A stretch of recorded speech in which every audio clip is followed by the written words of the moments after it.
Hello there, and welcome to the Second Life Book Club. My name is Draxtor, and today's guest, Ray Nayler, has been here in Second Life before with his debut novel, The Mountain in the Sea, and he's back today with the superb novella, 101 pages only, but really, really dense and multi-layered. The book is called The Tusks of Extinction, and we're going to start with a little reading right off the bat here. Take it away, Ray Nayler. Chapter 2. Once, when my Nenet's mother was a small child, her family was moving their reindeer herd from one pasture to another. As they were fording a river, my grandfather saw something strange in the mud on the bank, like a mass of hair with great horns curving out from it. He took a closer look and then forbade anyone in the family to go near it, but they all slowed their reindeer and stared as they went past. My mother told me how its teeth showed on one side of its hairy skull in a terrible grin, and the great horns came not out of the top of its head, but out of the front of its face. There was a mammoth, exposed by a spring thaw and floodwater cutting into the banks of the river. Later that night, after they had set up camp, my grandmother asked my grandfather why they were not allowed to touch it or even approach it. He told her it was a servant of Na, master of the frozen underworld. It had tried to escape through a hole into the middle world, the world where we live, and had become trapped between. To touch it, or even to go near it, was bad luck. It would put a curse on the family. Many Nenets who had disturbed the creatures from the underworld ice died from disease or went mad, he said. Whole villages could be destroyed. Did she say how big its tusks were? Dmitri asked. I bet someone made a fortune off that monster, and if they went mad, it was in a Moscow banya surrounded by blondes. The mechanic who had been speaking, a man named Musena, just shook his head and returned to his bowl of rice and fish. Dmitri nudged his son Sviatoslav. We touched plenty of monsters from the underworld last year without any madness, right, son? And that is chapter 2 from The Tusks of Extinction. Ray Nayler reading from his new novella. Welcome back to Second Life, Ray. Thank you for having me. Now, this little excerpt here puts us right in the middle of a group of poachers who are hunting animals to get their tusks made of ivory, make shitloads of money with this ivory. Now, these guys are talking about mammoths, not elephants. Stupid question, Ray. I thought mammoths were extinct. Please explain a little bit the setup of this book in broad strokes. So the basics, yes, the broad strokes, the basic setup of the book, with as few spoilers as possible, is that Moscow has brought the mammoth back from extinction in a large reserve on the taiga, and out actually in the steppe in Siberia. The taiga, of course, being the forest a little bit further north, but out on the steppe, the Siberian steppe, and the mammoths are not thriving because mammoth culture is extinct. Animals have culture; they have learned behaviors beyond just their instinctual behaviors. And they finally decide to solve this problem by downloading the mind, which was preserved 100 years before, of the last scientist to study the now extinct elephant, and an expert in general in elephant behavior, in order to teach the mammoths to be mammoths. And her name is Damira. So you meet her in chapter 1 in both of her forms. And then in chapter 2, you meet the poachers who are there to take mammoth ivory from the mammoth preserve. Now, you said no spoilers, but frankly, for me, if a book is spoiled, or if I'm bored by a book because one or two plot points are revealed, me personally, the book was not worth anything to begin with. And this book is absolutely amazing. So the other excerpts that you chose, I was thinking about this. We're giving away a few of these things, and you just kind of mentioned it anyway. So I'm not worried about it if you're not, because Hmm. what I found amazing, I read the first chapter 3 times, and I was like, okay, Hmm. I'm inside this mammoth. That's amazing. What's happening? And then there's this Hmm. next paragraph, and all of a sudden, the same name, Demira, shows up. And Demira, by the Hmm. way, stands behind us here. Let me put the camera on her.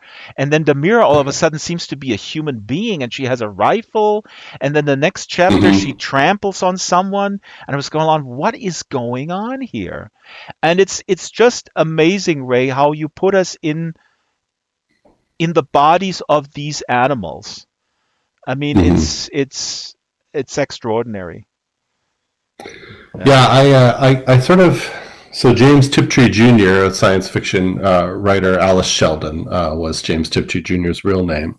Um, so Alice Sheldon slash James Tiptree Jr. said the best place to start a reader is 40,000 feet underground. Hmm. And I've always believed that the best way to start science fiction is not by sort of giving people an easy entry into the world, but rather by sort of just um, plopping them down in it and forcing them to figure their path forward out a little bit for themselves. I have this great Does faith that in, still? in, I'm in my gonna jump on you readers. here. Does that still work Sure. though? In the era we just talked before we went on air, in the era where the attention span of 15 seconds is something people wish for because it's now down to 5. I mean, if somebody reads that, we're like, I don't know what's going on, and puts the book away.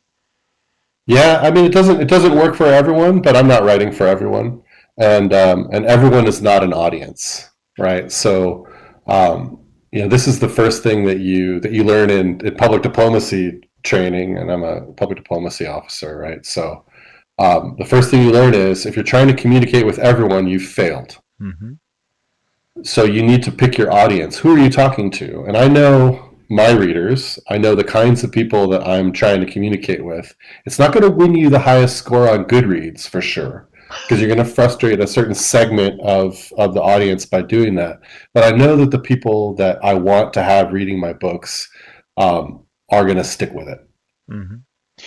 I put this up here on the slide. That's a fantastic answer. I put this up here on the slide projector. People can see it in World. The mammoths, there's different kinds. The southern mammoth. Shyla prepared these slides, by the way. The steppe mammoth, the woolly mammoth, and the African elephant. And also here you can see in terms of scale, the steppe mammoth is gigantic, and these are just magnificent beasts. And I was also informed that we do have a mammoth in the audience right now. His name is Maximilian the Fourth. Can you wave to us? Mhm. I mean, beautiful, beautiful tusks and beautiful body. Look at this. Um, Now, one of the things with these poachers, I mean, they go in your book, and I mean in real life with elephants.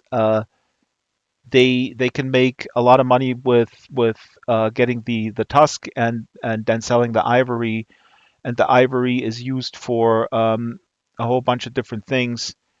Let me put up this slide here. These are just a few things that are made of ivory: jewelry, little tchotchkes, of course, game pieces, right? I mean, it's and you describe it, how the brutality of Mhm. this business. And what I found really interesting in the beginning, the 16-year-old son of a poacher in Siberia, Svatoslav, he's fascinating, and through his eyes we see a lot of this illegal activity. And an excerpt I want to read real quick, because he talks about hunting, and his father is seen as one of the one of the best hunters. And Svatoslav, the 16-year-old, says, hunting didn't seem like a skill. You armed yourself, you went out into the woods, you waited, and then you killed something that did not have any of the tools you had. So through this character, you immediately, yeah, express something that I always found, I can't relate to people who are into hunting. I mean, can you? No, I really can't. And I mean, I don't want to throw one more thing. I don't want to throw these things into one bag because these guys are doing it for the Sure. money, right? So this is Right. different from because later I'll show that quote as well. Later we encounter another character who is in there for arguably sort of trophies and sports. But anyway, go ahead. Hmm. Yeah, but I think that the important thing to remember in the book is that the poachers are essentially like drug dealers, right, on the Hmm. street. They never really see the money. The money goes to this like when you're talking about the money in these trades, the trafficking of whether it's ivory or human trafficking or drugs or any of these things, the people who are making the money are always some figures 5 times removed from the people who are actually doing the thing in the world that allows the money to be made. And I think this is where it links right back up with all kinds of capitalism, right? So Hmm. the person who's actually putting the widget together is never the person making the money from the widget, right? And nor, in fact, is the person who manages the store that sells the widget. Hmm. It's going to be someone pretty far removed from the process. And so, in a way, for me, what I wanted people to also see in the book is that the poachers are a type of victim Yeah. of a system as well, and that when you're really looking at the problem closely, what you see is a problem of systems and not a problem of individual people. That that It you've does. done that brilliantly. That's exactly what I wanted to touch on later because that's such an important aspect. These poachers, they do what they do. There are no other opportunities there, arguably. They Right. they are very, very low on the totem pole of a of a global business where they don't make uh, the big profit. And there is a Mm-hmm. demand for this ivory. And there's also a demand, and this is related to the hunting thing. Um, Later, we encounter a character who is very, very rich, and two British guys. One is very wealthy, Anthony, and he's a trophy hunter, and his romantic partner, Vladimir, is kind of appalled when he sees that Anthony is so into kind of hunting and killing an animal, and um, he thinks about why does he do this? Why does Anthony do this? Is this about power? And then you Mm-hmm. write Vladimir, the character who is trying to figure out why his I forgot if they're married, but his man, why does he want power? What is this about this hunting thing? And he says power was the ability to destroy without needing to do it not Mm-hmm. out of necessity, but as an act of pure access, to do something to someone else simply because you could. And this was perhaps the greatest power of all, to kill something that no one else could kill. Because he sees, hey, here's my friend, and this is really lame. He's given a gun, and they're lying there in wait, and these animals, there's no skill to this, just like Svatoslav says, this is just shooting fish in a barrel essentially, and you're not even in a powerful position because you're really kind of a loser in doing this. But then he realizes that is what real power is, just to do it. You don't have to do it, but you do Mm-hmm. it randomly because you can. Right. Yeah, and I think that's. I mean, this is.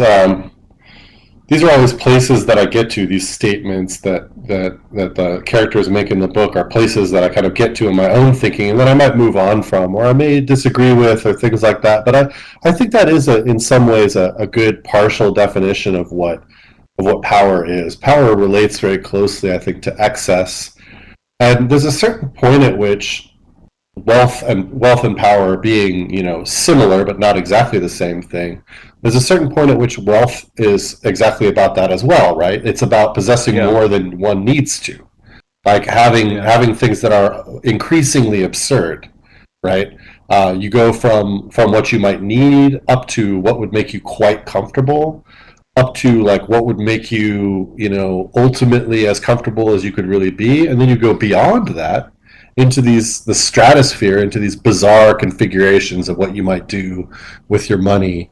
And I think it just becomes increasingly weird and abstract and unnecessary as you move up, right? Like I'm going to go from having an apartment to having a really nice house, and that seems fine, okay, you could have a really nice house. Then you go up to like a big mansion with too many rooms for you to use, and that's weird. And then all of a sudden you see some of these estates that billionaires have, and you think, why, Hmm. right? Hmm. Like, Absolutely. but I think the why is that it's just because I can, and because I have nothing better to do with this money. Absolutely, I but can at just least display its, you know. right. But Go ahead. you totally spoke my mind with again with this trophy hunting because I found you remember this dentist who posted his picture with like some dentist from New Jersey posted a Uh-huh. picture with a dead elephant on Yeah. social media, and he was really raked over the coals. Um, Hmm. and with this quote here, you speak my mind because the difference between sort of displaying your wealth in these obscene ways, yeah, it's ridiculous, but okay, you have something to show for. But in this case, it is so bizarre because the guy in your book, Hmm. and these people do exist, he kills this animal, um, and in this deal, he doesn't even get to keep any trophy. So it's just that kind of random thing, but also there's no skill whatsoever involved because Yeah. the ranger arranges that the animal is there, and we know this from real life. I mean, these animals are Hmm. drugged so that you can shoot them. I mean, it's such a complete loser type of activity. I just don't understand that. Anyway. I'll tell you a story. This is a true story from my experience working on the elephant ivory poaching trade. I worked on it when I was in the at the U.S. consulate in Ho Chi Minh City, working on elephant and rhino horn trafficking was a big part of my portfolio there. And so at one point, and this is probably what planted the seed for the novel, ivory had gone up in value so far, and this was about 2012. It was so valuable that, in fact, paying to trophy hunt the animal Hmm. was profitable. So the ivory that you took from the elephant as a trophy, which was not supposed to be sold, right, which could be but could be taken by you and owned privately, was worth enough that in fact it was worth the cost of the trophy hunt. And these trophy hunts are incredibly expensive. We're talking tens of thousands of dollars. So what they were doing in Vietnam, which was a major trafficking through point, is they were hiring prostitutes, women who had been trafficked themselves, most of them, and were in the sex industry, and they were sending them to Africa on trophy hunts for Jesus. elephants. And then these women were, shooting these elephants by basically just having a ranger hold a rifle for them, practically Right. point it at the elephant and shoot it, and then taking the ivory back, and they were selling the cartels were selling the ivory onto the black market in Vietnam or up into China. And you had this incredible nexus, right, of trafficking of people, of sex work, of the trafficking in animals, and in their body parts. And you saw how all of this kind of aligned into this web of exploitation, right, that reached into so many different corners of the world. And it was really incredibly disturbing, right? But it also made perfect sense that in essence, like, exploitation and the taking, right, of resources and of all kinds, Mm. right, of all the resources you could possibly define, including sex as a resource to be taken, Yeah. right, in this kind of ugly way, that all of that would be bound up together, right, in this massive capitalist international enterprise. There's really anyway, this is a large discussion where this is obviously illegal, but the legal stuff that's happening is not that much better. Often when we Right. talk Well, about yeah. international capitalism. Yeah. Well, I mean, what we see, right, is that the criminal enterprises that we talk about are the mirror images of the legal enterprises, right? And in every possible way, they are the cartels are structured like businesses, or the businesses are structured like cartels, right? Yeah, It's hard to say absolutely. which is which. The way that they manipulate the government and the levers of power is very much the same as the way that legal corporations manipulate the government and levers of power. All of these things are very closely aligned, and what they hold in common at their core is taking, Yep. right? Extracting. It's it's extracting, and my favorite line in the Tusks of Extinction, right, is when you have this ranger from Kenya saying, "I know what it's like to be from an extraction zone," Yeah. but it, but Vamogunda. an Yep. yeah, His but an name. elephant knows what it's like to be an extraction zone, right? He, And I would argue that the disturbing thing about the story that I tell you in Vietnam is that the woman doing the killing has something in common with the animal being killed, and that is that she knows what it is like to be in extraction zone, mm, she herself right? is the She extraction zone. herself, Hmm. right, is having something constantly extracted from her, and the elephant is being killed to extract something from it, and their experiences in the world very closely align. Yeah, this is a real powerful. I put up this. We pulled this excerpt here. Vamogunda, who is a ranger from Kenya, who went away from Kenya, and then he came back and he worked to protect the animals and as an activist together with the Mira, protect them from the poachers. And here he says in this quote, "Killing took place in an extraction zone. I saw the system. Cities like Hong Kong and New York and London at the center, vortexes into which the currents of trade accelerated, places where things became materials, commodities, and then on the other end of all that, the places people like me, him from Kenya, were from, where the tug of all this displacement began." Um, I condensed this a little bit, but yeah, this is Mm-hmm. it's and again, this goes back to what we said before. I mean, people who happen to be born and live and have to survive in the extraction zones, there is limited opportunity for them to be on different steps of the ladder, right? They it's Mm-hmm. kind of confined where they are on the totem pole. Mm-hmm. The only Mm-hmm. only way to rise in that legally or illegally is they have to basically move to another geographic area. Right. They have to denature themselves, and they have to cease to be what they are and cease to be where they're from. Right. This is what we see increasingly in like the sort of nomadic um, global citizen. Right. Is quite often someone from an extraction zone who has ceased to be that person that is exploited and Hmm. found a way to detach themselves from that and become a global person in one way or another.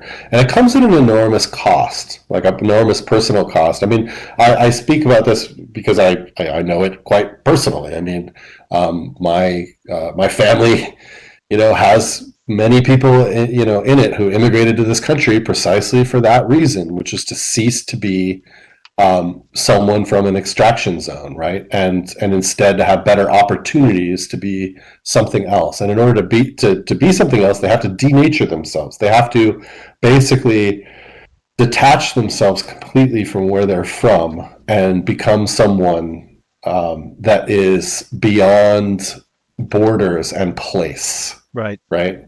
And that's a painful choice. Yep. That's a beautiful section also in the book. And I was actually going to ask you exactly that, how you personally relate to that, because the main character, Demira, comes from a rural part of Russia, and her mother has no formal schooling. And then she goes to university in Moscow, and then she comes back, and there is something sort of broken in the bond of communicating with her mother because the mother cannot relate to the world that has opened up for Demira. And this is Hmm. an experience that a lot of people have.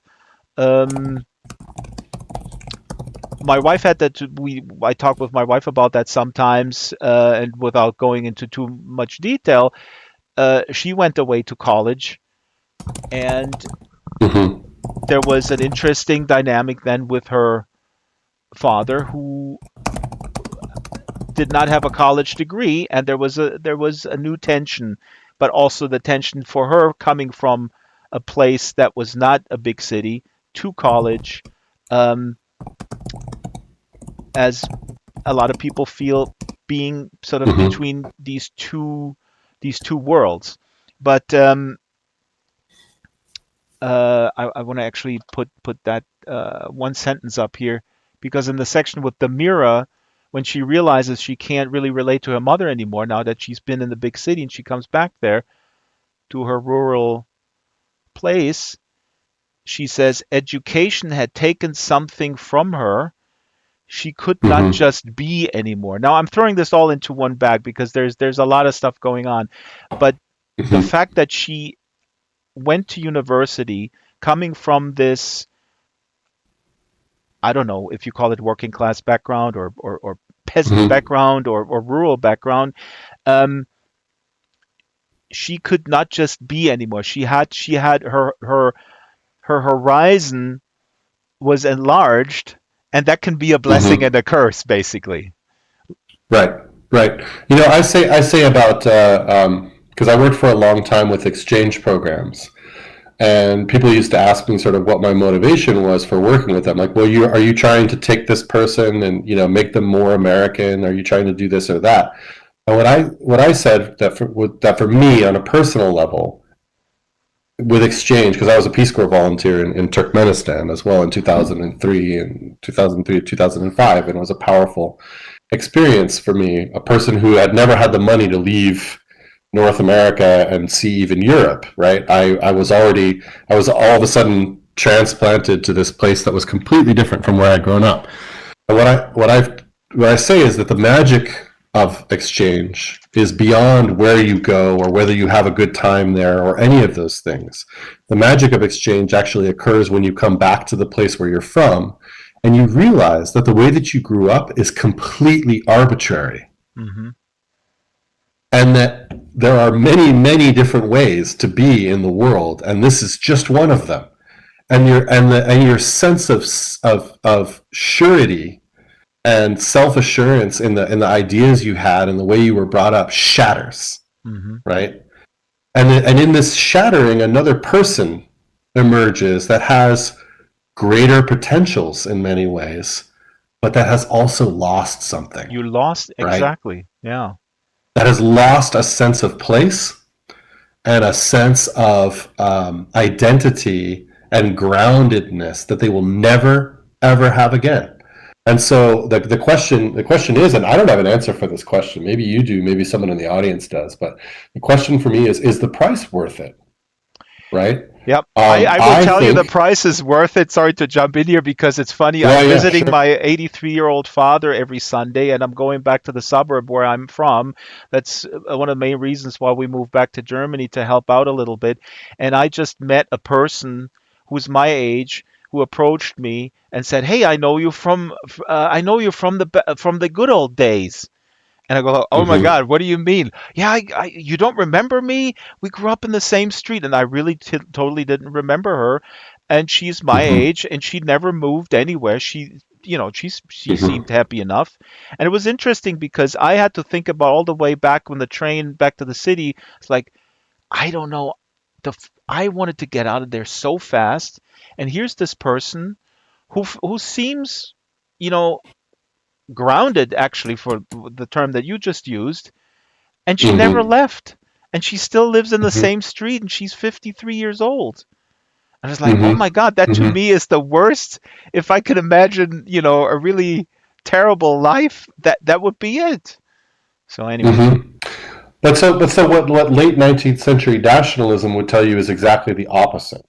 Well, what they would say about us, people like you and me, and people like Deb, right? It was just what they would say about us is that we're these cosmopolitans, rootless people, right? Yeah, Wandering Earth with no loyalties to country and to place. We don't have a sense of ourselves. All we have is this global sense, but that global sense is empty. careful, your And voice changed. You are traveling as you're speaking about traveling. sorry, I just moved slightly. Sorry, but that you can't have a world composed of cosmopolitan people. People have to have this sense of place. I personally think that the price is worth it. I see people's lives changed, and I see them able to make better choices when having learned how other people do things, and then being able to have more um, a wider set of decisions that they can make given any sort of problem that they have. But um, I don't just this is I guess this is something that's ingrained in me, and maybe it's like at the core of what makes me a writer of fiction more than a writer of nonfiction is that I would never dismiss the other side, Exactly. right? Yeah. There is something lost. There is a price to be paid. It is painful, and there is a part of me, that wishes that I was just that California kid that grew up in, Silicon Valley and thought like this is the universe. This is it. Like, this is how things are structured and this is how it's always going to be because there was a sense of safety in that and security in that identity that you never regain. You do lose that, and I don't know. You have to There is a read price. Malcolm Harris's book Palo Alto, and then you are happy that you're not there anymore. No, no, Yeah, but I know. I'm very happy I'm not there anymore. I'm speaking purely of nostalgia. no, no, you absolutely, know. and I agree with you 100%. But then this is a big discussion because then one could this leads us straight into what is the meaning of life? Is the meaning of life to grow and go through pain and experience these various pains and then find a way through it and then grow through them, and some people don't have to go anywhere and grow. I mean, my grandmother moved her entire life in a circle of 15 kilometers, and she was an incredibly wise woman, just amazing. And then the other aspect I also want to make clear that people that I don't get hate mail. um, this also has to do with opportunity that a lot of people don't have. So I don't, my anecdote here with this woman who never moved, who still lives in my dad's street, I have no idea what opportunities she had or hadn't. It's easy to say like, oh, just why don't you go places? Some people can't do that. Maybe they don't have the means or they have to take care of a family member. So I don't want to come across as an arrogant SOB by saying like, just do it. Um, so yeah, but you explore that in the book, and you also explore in that regard. I felt um, the sense of forgetting, or the how should I say, the right to forget things. I mean, this is a big theme in the book to me: forgetting Hmm. things, remembering things, and forgetting things, and how important it is to actually also uh, forget things or to let go of things, I Hmm. guess. Um, Let me look for this. Ray is interacting with the locals here because he's Yes. just he's just coming through here with the locals who never been anywhere else than Second Life. I'm just joking. Um, Let me read this excerpt here that I put up. Yeah, so I mean we talked about it. Um, Damira is an activist, and her consciousness is put into a mammoth, and her second life, actually, in a sense.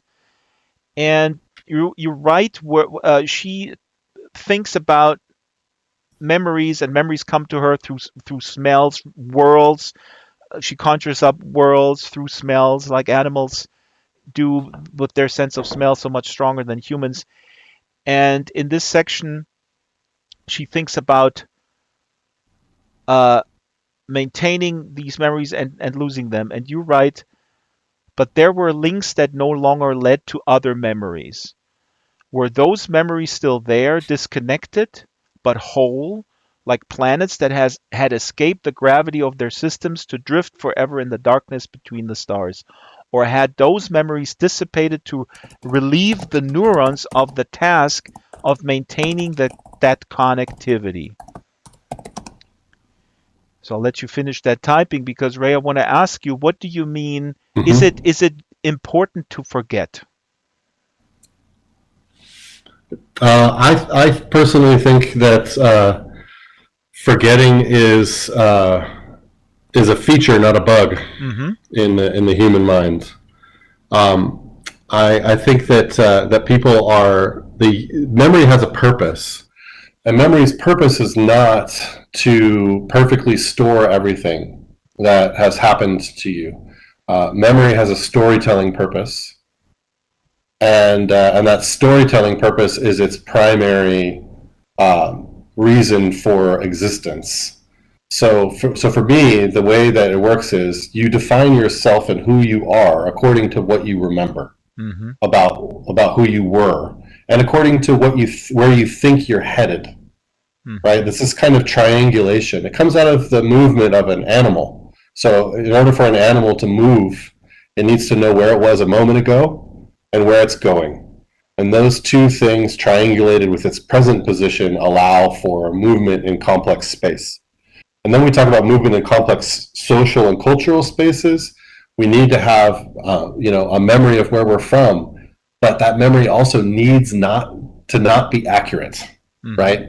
It can't just be a recording. It has to be a story about where you're from. And so you'll see that even, for example, if your memory doesn't change that much, your memory of childhood events will shift according to their present meaning to you, Mm-hmm. right? Like, what does this thing that happened to me when I was 10 say about who I am now? Changes a lot, even if the event, is the same. So yeah, I think forgetting is a part of that, but I think that I would call it more like the mutability of memory is very important. This ability for memory to change itself and realign itself to present realities um, is very important. That makes sense.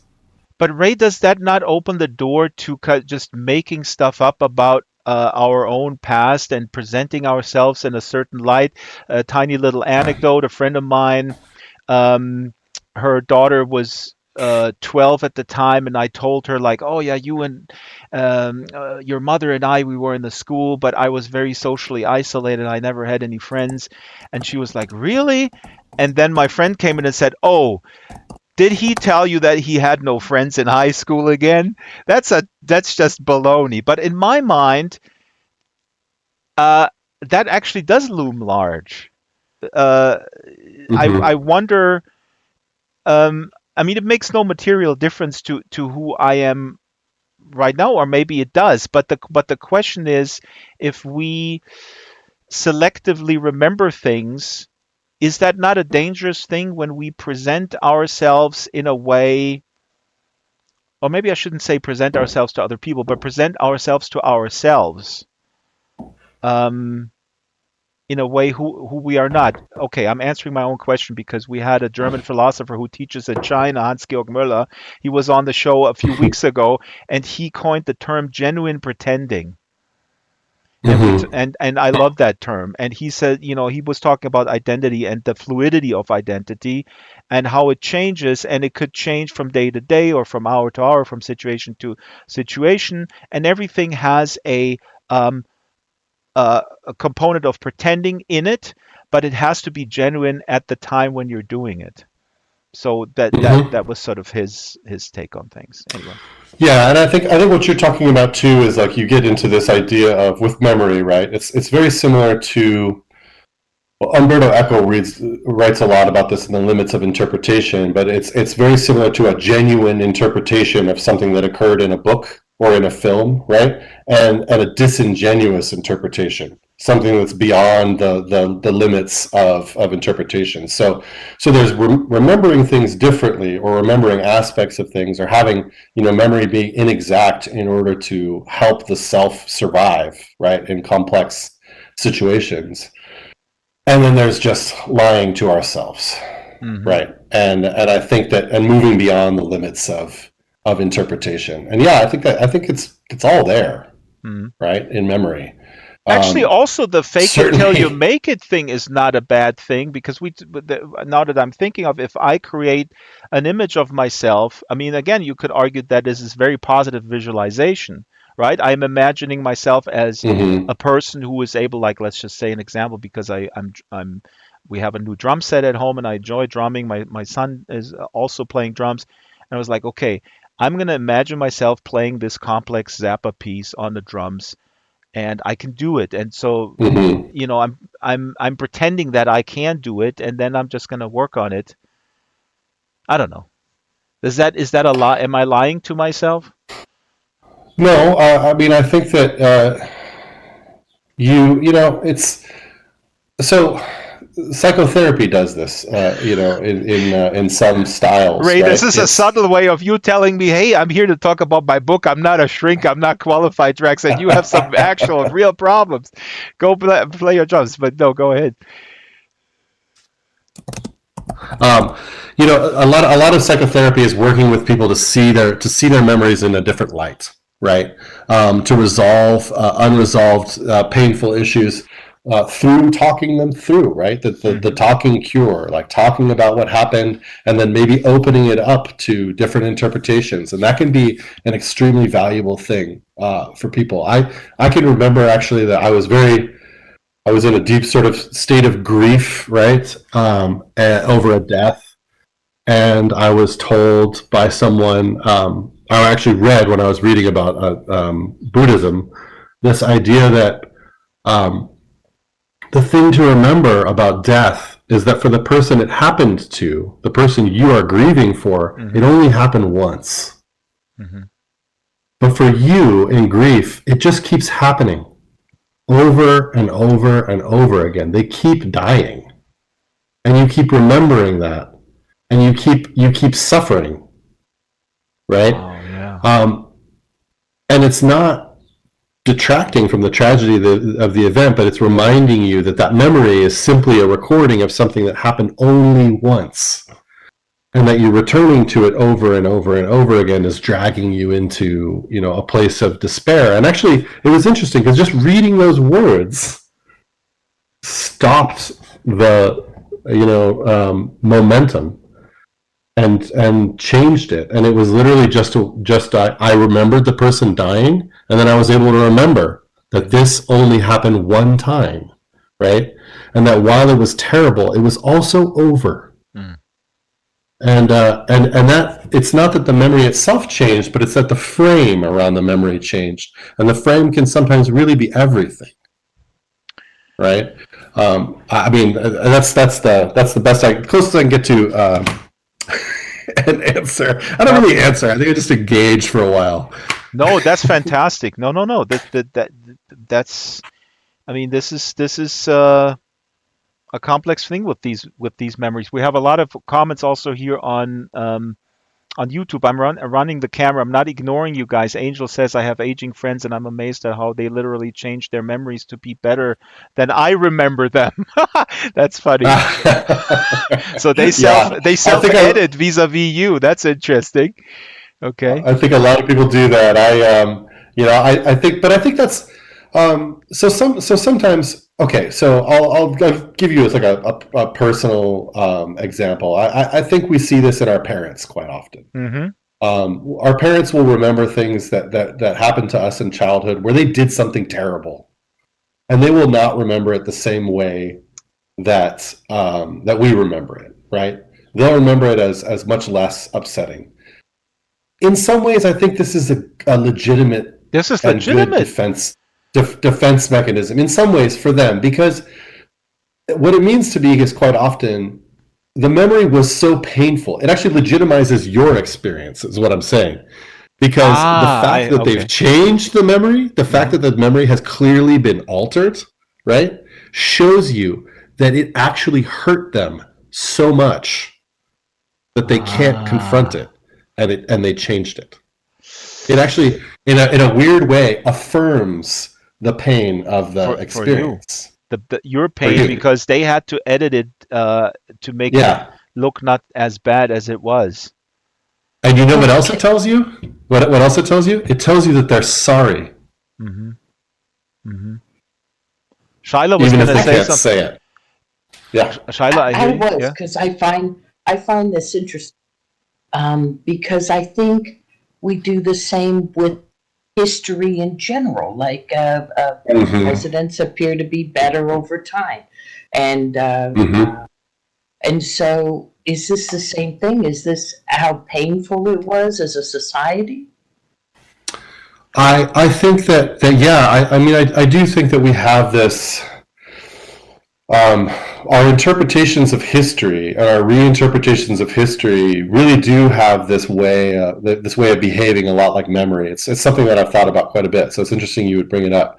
And I think that sometimes what the cover stories tell you, is that actually the country feels so terrible about this that it refuses to acknowledge that it happened, right? And there's like I said, this is not a positive thing. I'm not No. excusing this action, but there is a way to read it in which you read it as, oh, what that actually means is you know how bad it was and you deeply regret it, Hmm. and that's why you had to make a fake story to cover it up, Hmm. right? That's great, and I recommend. And also, there's obviously sort of the project of national myth making that every nation state Mm-hmm. engages in for political reasons. I highly recommend Rick Perlstein's Invisible Bridge.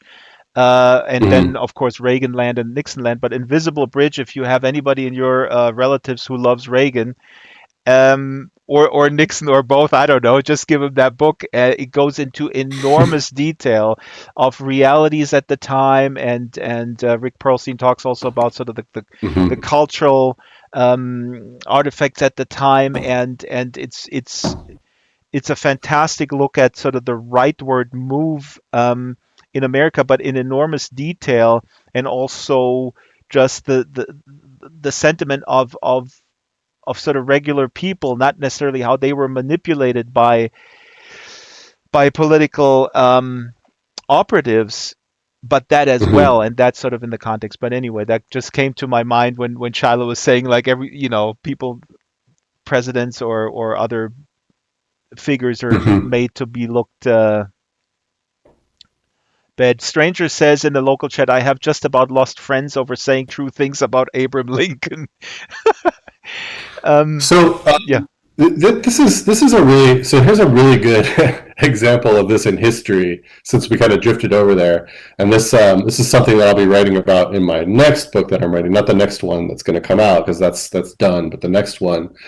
Um, we need to have a national conversation about George Washington's teeth, Ooh, and the fact that George Washington extracted teeth, healthy teeth, from his slaves, damn. and to have them transplanted into his own mouth in this experimental dental surgery, which did not work, and then had those human teeth added to his dentures, which were a combination of wood, metal, lots of different elephant ivory in there, human teeth, all of these things. And what's interesting to me is, right, not making some simplistic judgment about whether George Washington was good or not, is that what's interesting to me is forcing people to be in a place where they accept that this person, no matter what you think of him,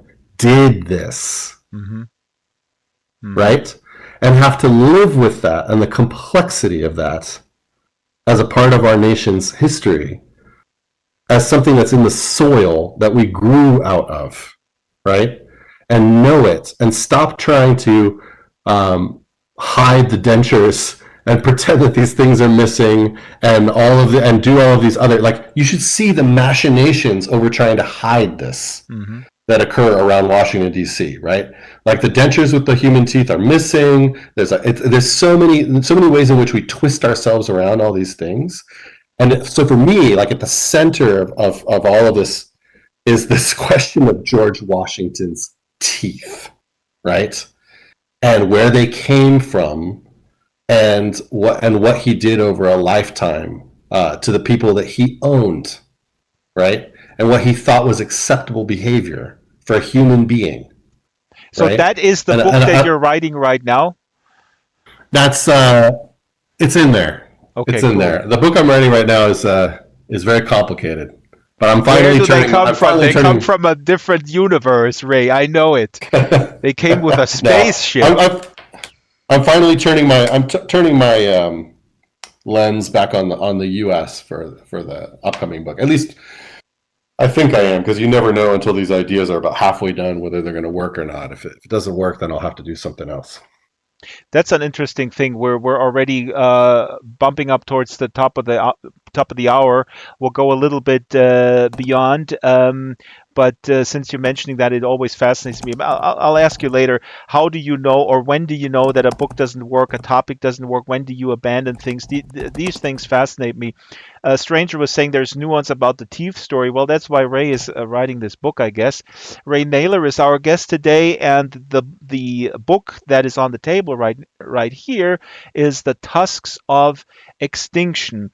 And now is time for another little excerpt, because I want, and I hope the audience wants as well, another little taste. And this is an excerpt that you chose, and it would be considered a spoiler, but we kind of spoiled it, and I said it at the very beginning. My personal take on this in general is that if a book becomes unreadable because a plot point was revealed, then it was a book that is not worth to be read in the first place.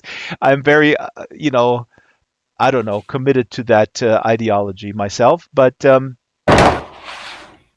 this is excerpt number 2, and something is happening with Damira, who again is uh, an activist who is fighting against these poachers in Kenya, and she has to go in for some sort of medical procedure.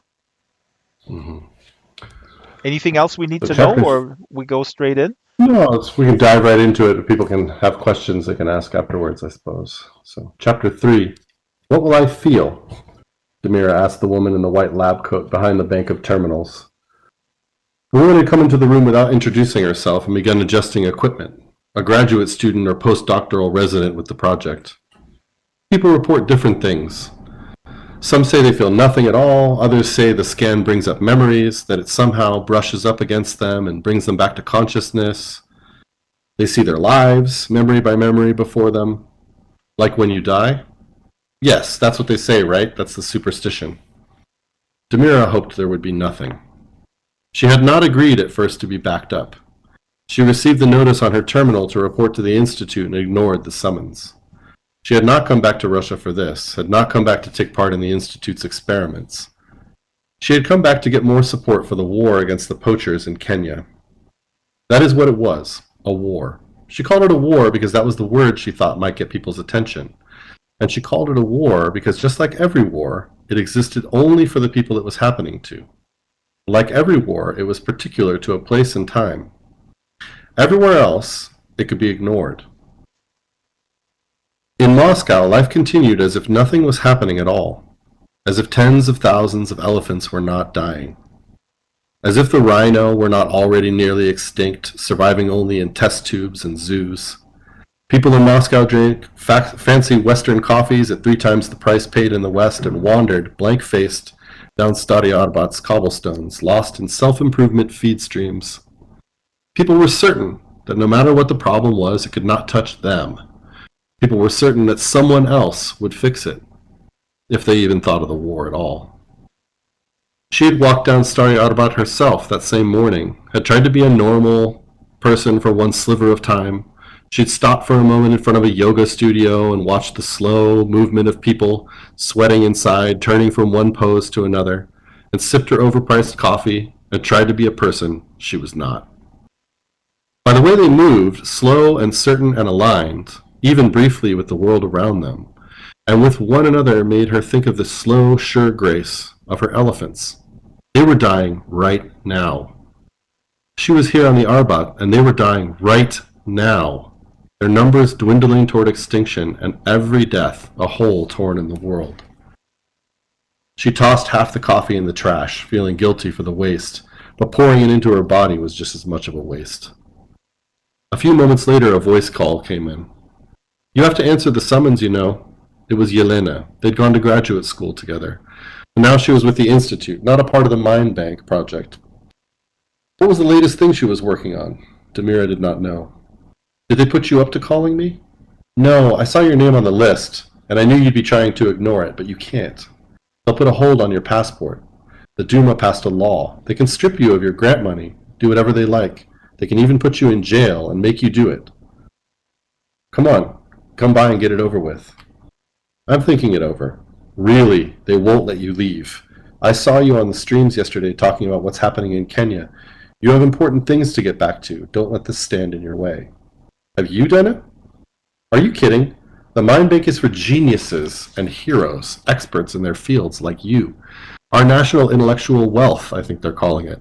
Not people who sit around in labs making fruit flies glow in the dark. Nobody's going to be looking to bring us back from the dead. I think I'll leave it there, Bernard. This is amazing. I don't know who Bernhard is. He might not be here.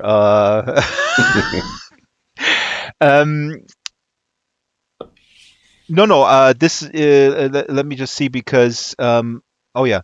So here we know. Well, actually, we don't, or maybe we do know what's happening.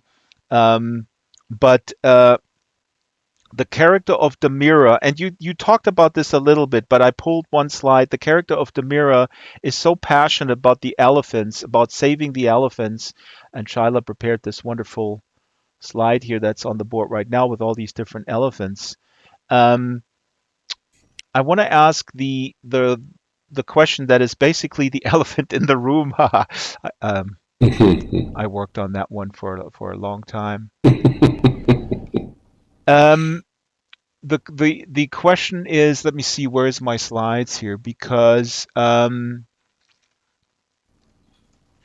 question is, is there an effort to bring mammoths actually back in the real world? Yes, there is. And I didn't know this, Ray, and it's insane. And we had the production meeting. I was like, oh my God, this is something in the back of my mind. Then I Google it, and there's this company, Colossal Laboratories. Mm-hmm. Absolutely insane. The mammoth. Yeah, there's not even only one effort. There's actually several concurrent efforts for de-extinction. All of them will fail miserably. Okay, that answers already the question. Reasons. Where do you stand? Where do you stand on the de-extinction efforts? Pros and cons. Well, I mean, here's a scientific question, a purely scientific one. It has nothing to do with ethics or anything else. What's in the gut biome of a mammoth? I don't know. Right? What were bacteria like 40,000 years ago? Mm-hmm.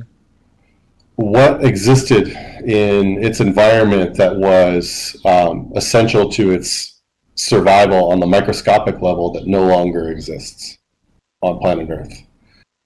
What were the things that it ate that provided it with digestive abilities that it wouldn't have in our present day environment? All of these questions. There's always this hype about doing this one thing, and it focuses everyone in on the simplest parts of the question, and it neglects the larger issues. And we're seeing the same thing with AI, right? Absolutely. Yeah, what is the actual point? Thank you. Yes, that is the other question. I'm avoiding that one right now. What's the actual point? Yeah. The impossibilities of this thing. And then because Judy was saying this because it's always okay. Is this something? Okay, we can do it, so we must do it. That's how it looks like. Well, that's the quote everyone takes from The Mountain and the Sea, right? The wonderful and terrible thing about the human being is that we will always do what we like can, right? Like what we're capable of, and whether it's good or not. It seems to be a general rule of the human species that we always seem to do when it comes to science what we are, or technology, I should say, not science, because these are two different things, and they really should be Yep. talked about differently. Yep. When it comes to technology, we will always do what we're capable of. That's not a good idea most of the time, but we'll do it anyway, right? So I mean, we saw it with the atomic bomb, and we saw it again with the hydrogen bomb, right? That there is this, we are handcuffed, absolutely, because of how our systems work to doing what we're capable of. so when you talk about the gut biome, you're basically, I mean, this is what my first thought was when I was talking with Shiloh in preparation for the show, is that the complexity, and you talk about this in the book as well, just bringing back mammoths, the entire ecosystem has changed. So the complexity Mm-hmm. of the ecosystem when they live, the predators, the prey, and the food chain, I mean, is completely different. So that to me is the Mm-hmm. number one real issue when you bring them back. I mean, Mm-hmm. it's going to cause sort of a domino effect, for lack of a better word, I guess. Right? Is that the main danger that you see, or? Well, no, I mean, there are many other challenges. There are other dangers. I'll give you like one challenge that looms in the future. I mean, one of these scientists was being interviewed and said, "Okay, well, all we need to do, we have these other things we need to get right." And one of the things they listed was an artificial womb, something that has What? never ever been. We've never even been remotely close to this incredibly complex idea of creating some kind of artificial room and I would submit not only hyper complex but likely not possible, right? And that was just like one of several things they listed in between now and a mammoth. So I was like, okay, so your timeline is like 1,000 years, right? I mean, like, we're so far from an artificial womb. It's the whole thing was, it's bizarre, and like I said, it's a lot of hype Mhm. usually with these things, and what they do is they try to simplify the ideas about what is necessary to do, right? They just say things like, yeah, we need to overcome the artificial womb thing, and if you're not listening closely enough, you might think, oh, that's just like one more thing they got to do, Mhm. rather than this is something that everyone right now seems to think is probably impossible, Getting because we invent. don't even understand very well how cells are involved in the like process of putting together a fetus. Like, there are a lot of things we don't understand even about how a human being is built, right? Well, Remember 20 years ago with the human genome, we thought we were going to map the human genome and discover all of these things about human beings, and then we mapped it and we figured out that that wasn't the end of the story, that in fact it was way more complicated than just figuring out the genes, that there was all this other stuff going on. but Ray, we as a species, we want to move ahead. I mean, we want to discover. That's what separates us from these animals. We are curious, Ray, beyond just getting the next meal, I guess. No? Yeah, and curiosity is an amazing thing, right? I mean, my entire career is based on it, and I'm not denigrating curiosity, but there's a way in which the way that our system works, people are curious only about certain things, Yep. and they leave aside other things that they ought to be curious about. Yeah. Well, the biggest thing that they're curious about is making shitloads of money. So these guys, I put up this from their website, Colossal Laboratories. The big pitch, and I don't want to dwell too much on it, it's just hilarious. The big pitch that they have on their website is, it says reviving mammoths, saving elephants. I mean, I haven't really read much into it. I just screenshotted this. So Mm-hmm, mm-hmm. that's their big pitch here. And then it says it's no secret that elephant populations around the globe are in danger. How is the mammoth going to save the elephant? Do you know? Um, that's a really good question. How would the mammoth save the elephant? You can I only think find the out answer to by that question investing is into their business model, Ray. That's the only right. way. Yeah, yeah. We better give them money, and then they can tell us how that's going to happen. No, yeah, that's a bizarre question, right?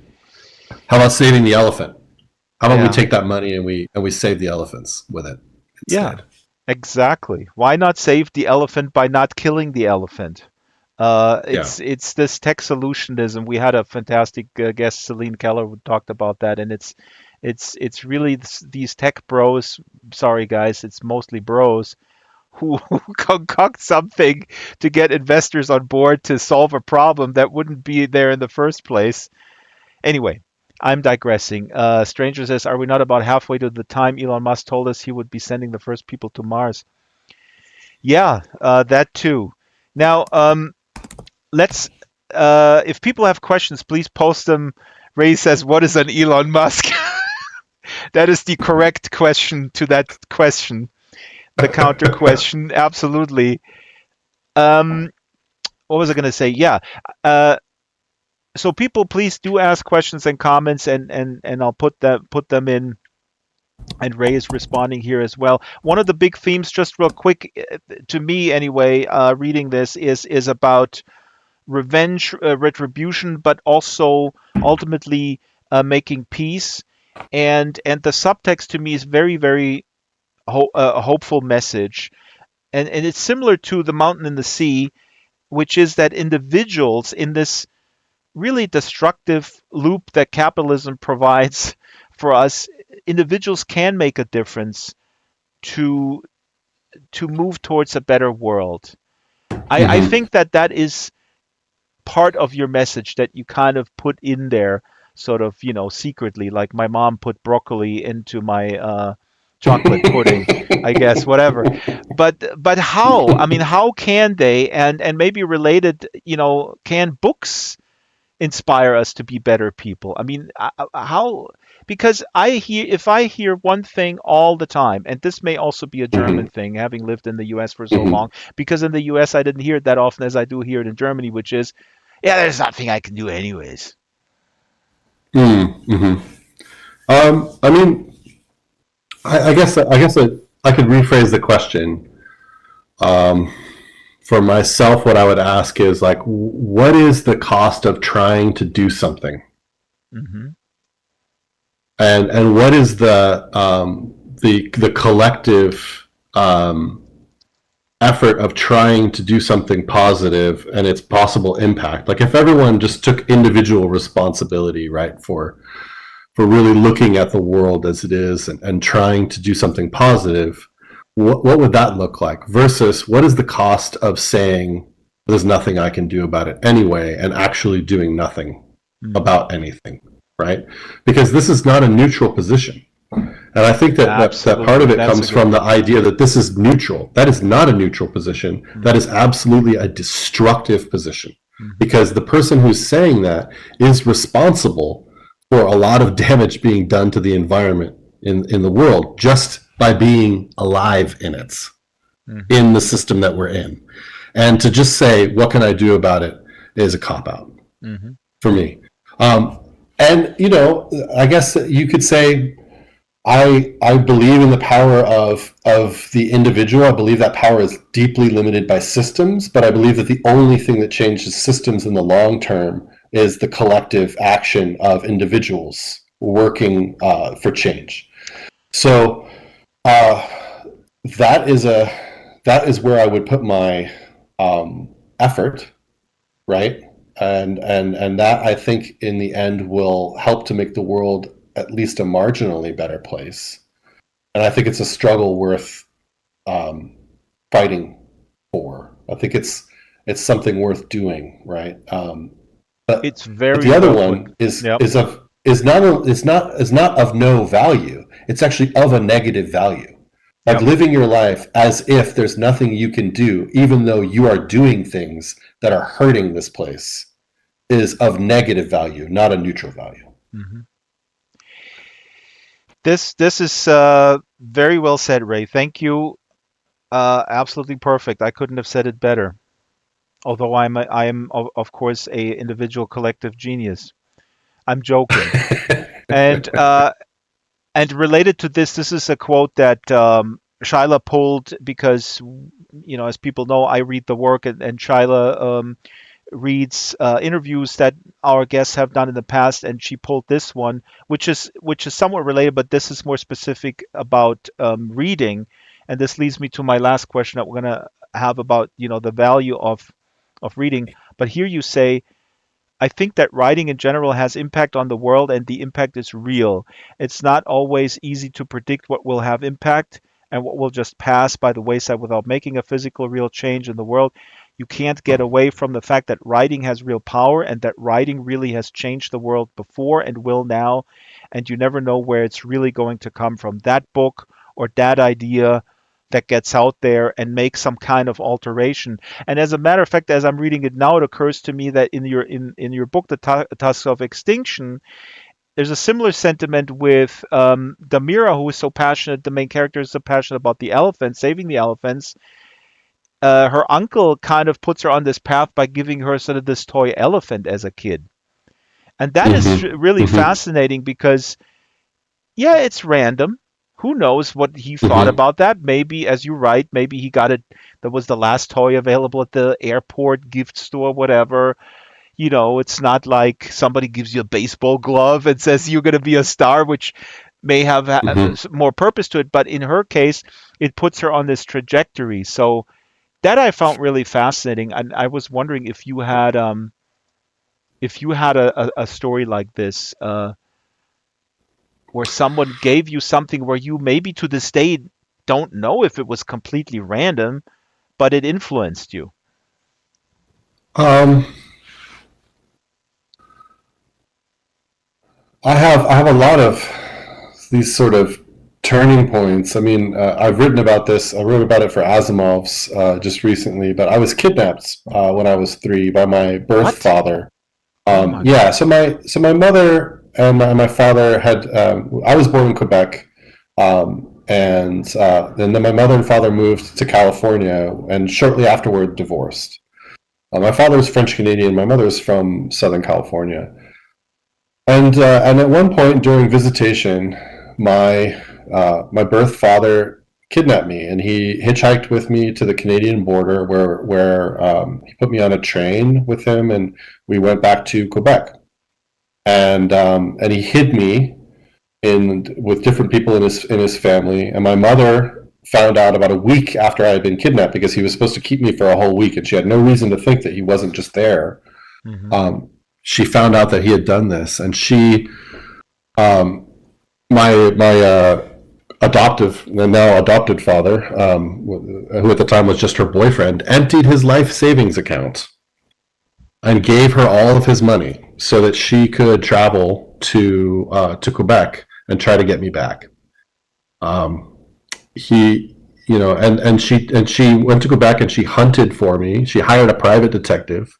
She finally found me, and I was because one of my uncles gave her a call and tipped her off that I was with him.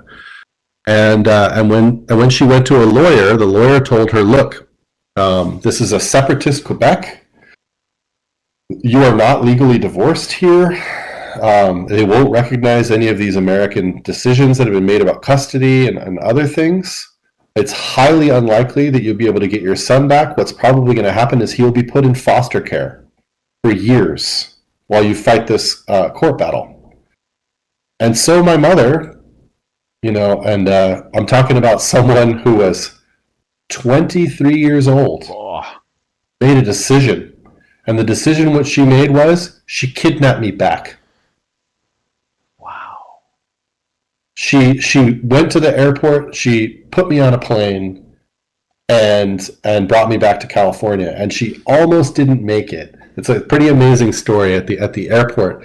The French Canadians, she accidentally, in all this stress, put my passport, actually had a passport, which is rare for a kid. She put my passport in our checked luggage.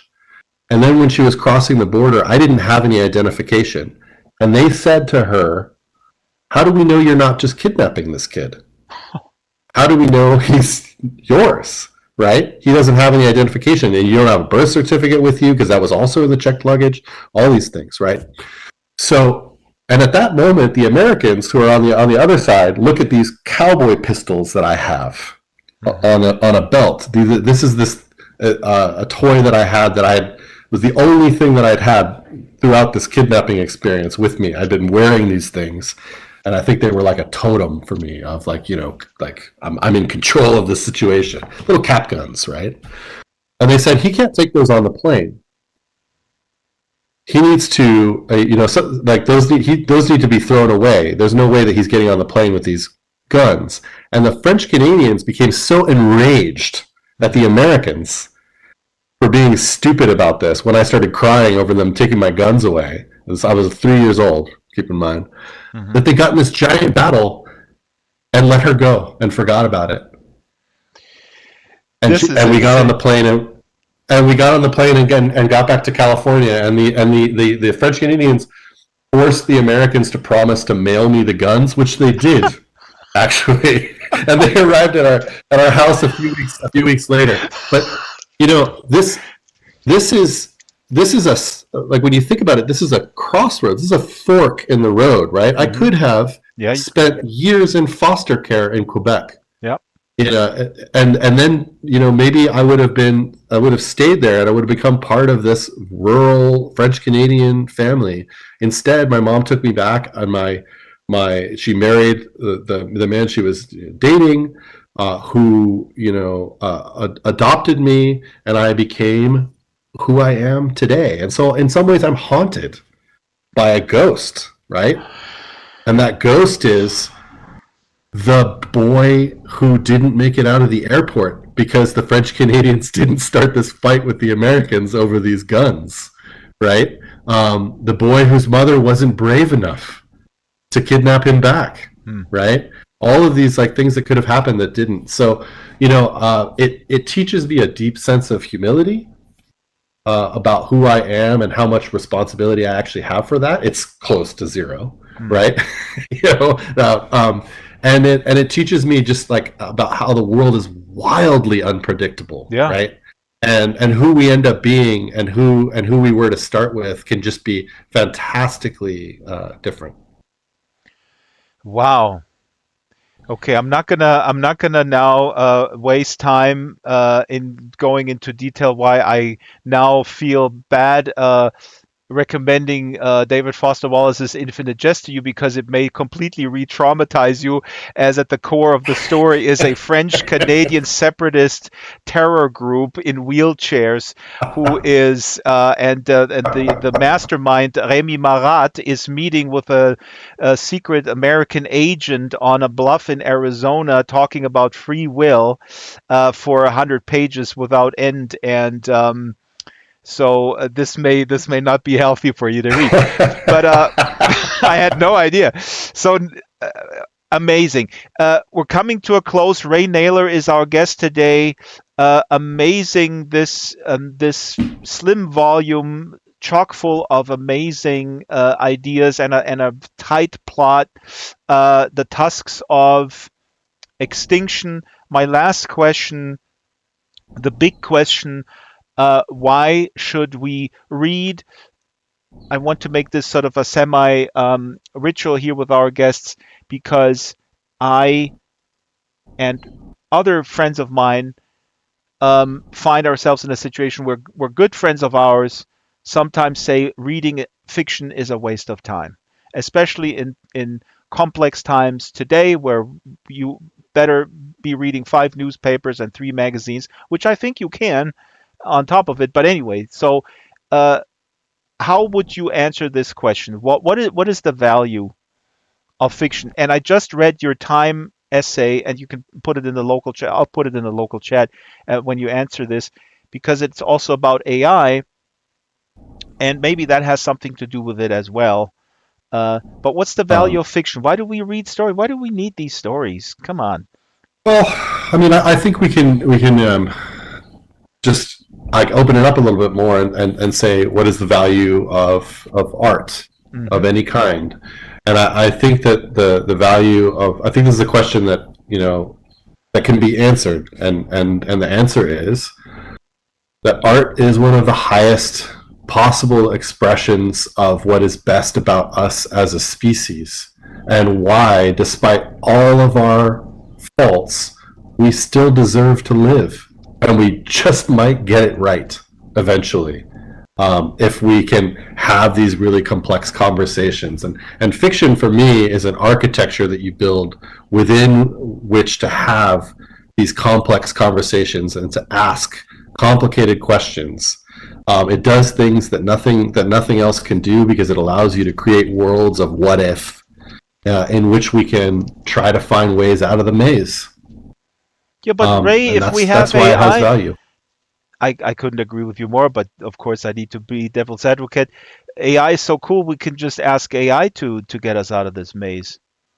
No? Yeah, AI is really awesome. It's being used to target people for aerial bombardment right now Mm-hmm. in Gaza. It's Mm-hmm. doing all kinds of wonderful things for us as a species. It's being used to rip off, visual artists and degrade creative activity. It's turning the content of the internet into something even worse than it already was, and it's having all sorts of positive results. So I totally agree with that. You're right.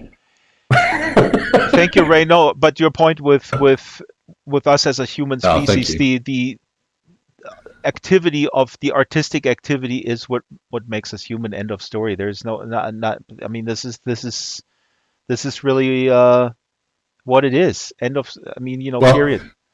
Yep. well, Douglas Copeland said that there are three human activities. Have you heard this? I'll leave you with like this sort of semi joke of Douglas Copeland. So if no one remembers who he was Generation the X. author who invented Generation X, right? Hmm. He said there's three things that you should do if you want to be as human as possible, because there's only three things that animals do not do, and that is bodybuilding, smoking, and writing.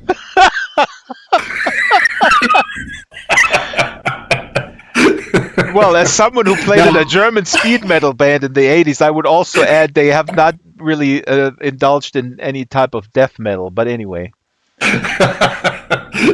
that's pretty good. so anyway, that's Douglas Copeland. I still remember a lot of like things. He was a very witty guy, and a good writer. Anyhow, thank you so much, and thanks everyone for putting up with my crap. Appreciate it. Ray, no crap at all. Thank you, Ray, and thank you, audience here in World and on YouTube. The book again is The Tusk of Extinction, out from Tor.com right now. If you like to support the Second Life Book Club, please use the tip jar here in the back, right here. Join you can join the YouTube channel at a variety of tiers, or you can go to kofi.com/Draxtor. That is where you can also support my documentary work. The Second Life Book Club is happening every I don't know, every week actually. I wanted to thin it out to every month, but we've been doing this since April 8th, 2020, and now it's back every week. Not all the time with a brand new guest. Sometimes we just hang out and we talk about what's on your shelf. The show is produced by yours truly. The avatars are made by Arieto Chiori. The research is by Shyla the Super Gecko. Contact is slbookclub@draxtor.com. Please send me your recommendations. I have enough books. I have more than enough books, says my dad. Says, "Where are you going to read all this stuff? How can you ever read that?" But please send me more books. Every Wednesday, 12 o'clock. Sometimes it's at 10 o'clock. Matter of fact, next week we have a relatively new format. It's called What Are You Reading? Where I'm opening up the voice channel and we're talking about, or you can talk about what you're reading, what you're excited about. And if nobody says anything, I have plenty to say, of course. And that's at 10 o'clock. So please take note here, not 12 o'clock, 10 o'clock Second Life time.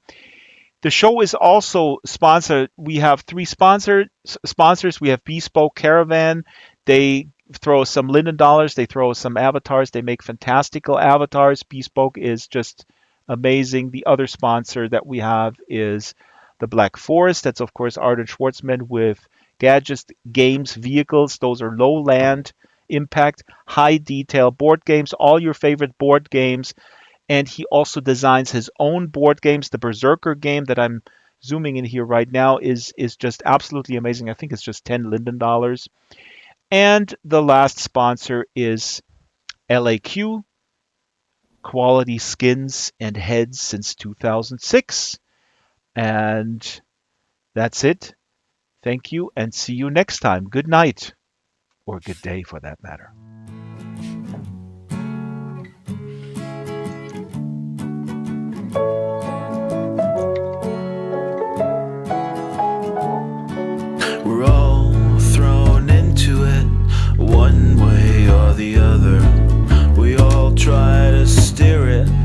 as straight as we can. Sometimes we collide with each other.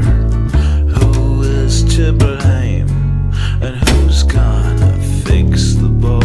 Life, oh life, there's nothing to fear from your life.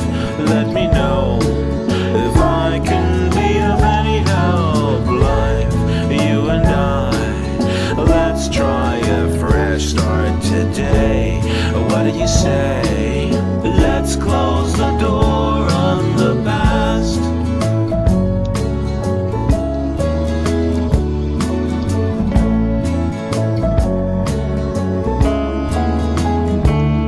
So we swim, and it is in so many ways just a little trick to keep our heads above water.